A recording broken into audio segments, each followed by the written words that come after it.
Kungekudala amafama anganyanzeleka ukuba athenge umbane koomasipala eMzantsi Afrika. Oku kuza emva kokuba umbutho woomasipala iSALGA ufake isicelo enkundleni sokuba amafama kweli angavunyelwa ukuba aqhubeke nokuzithengela umbane ku-Eskom. It's going to affect us negatively.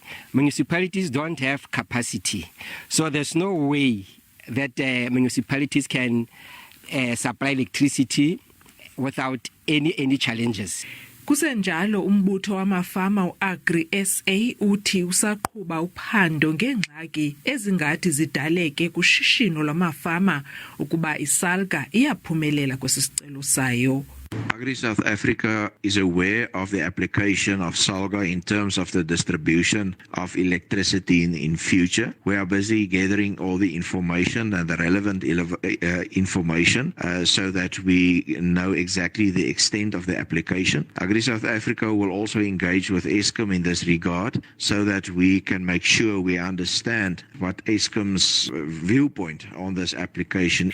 Umbutho wamafama asakhasayo uSamdrek Samverk uthi ukuba umbutho woomasipala iSALGA uyaphumelela kwesisicelo nawo aza kubhenela kwiinkundla zamatyala.